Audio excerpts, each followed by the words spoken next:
Ar žinai, kokia yra viena didžiausių klaidų tinkliniame marketinge? Žmonės per greitai nusprendžia, kad jiems nesigauna. O dabar įsivaizduok, tinklinis marketingas labai primena kortų kaladę. Taip, paprastą kortų kaladę. Kiekvieną kartą, kai tu pakvieti žmogų pažiūrėti į verslą, parodai galimybės, parodai produktus, tu tarsi trauki naują kortą.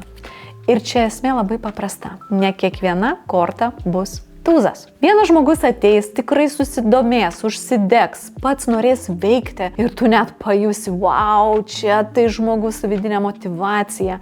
Jo nereikia stumti, tempti, įkalbinėti. Priminti 5 kartus, jis pats veikia, juda. Štai čia ir yra tavo tūzas. Bet būna ir kitaip. Kartais ištrauki kitokią kortą, 8. Ir supranti, oi, čia reikės ne tik įkalbinėti ateiti į Zoomą, čia dar reikės atitraukti nuo televizoriaus, nuo sofos, ištraukti iš blogų nuotaikų ar pasiteisinimų ir dar įrodyti, kad gyvenimą galima norėti kažko daugiau. Ir žinai ką?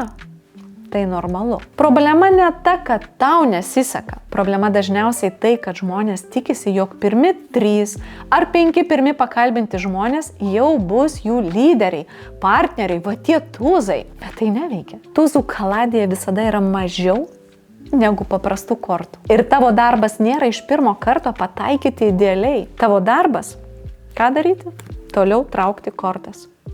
Karalius. Nesakyk savo, matyt, aš ne tam sukurta, matyt, aš nemoku kalbėti, matyt, man čia tiesiog nesigauna ir tai verslas ne apie mane. Ne, tiesiog gal tu dar neištraukiai pakankamai kortų, nes labai dažnai moteris ir vyrai be išimties ir moteris be išimties meta verslą ne todėl, kad negalėtų, o todėl, kad per anksti nusprendžia, jog jau viskas aišku. Tūzų mano čia nėra, o iš tikrųjų dar ne viskas. Galbūt tavo žmogus yra tiesiog kita korta, gal dar kita, gal po 10, o gal po 20, bet jis tikrai yra. Ir dar viena svarbi mintis.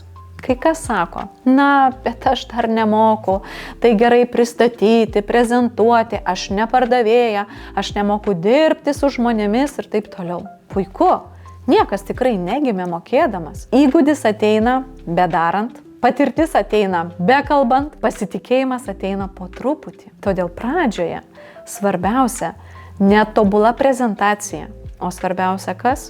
Veiksmas, judėjimas. Nes nuo to, kaip kokybiškai tu trauki naujas kortas, dažniausiai priklauso ne tai, ar rasi savo žmonės, o tai, kaip greitai juos atrasi. Todėl mano žinutė šiandien labai paprasta. Nemesk po pirmų 2, 3 ar netgi 9. Nematuok savo vertės pagal vieną pokalbį. Nemanyk, kad jei šiandien neatsirado tavo tūzas, tai jo iš vis čia nėra. Jis tikrai yra. Tik, gal tu jo dar tiesiog neištraukiai. Todėl ką darom? Neverkiam, nedramatizuojam, nerašom savo vidinio nuosprendžio, kad man tikrai nepavyks sukurti šito verslo ir tai visai ne man. O tiesiog ką darom?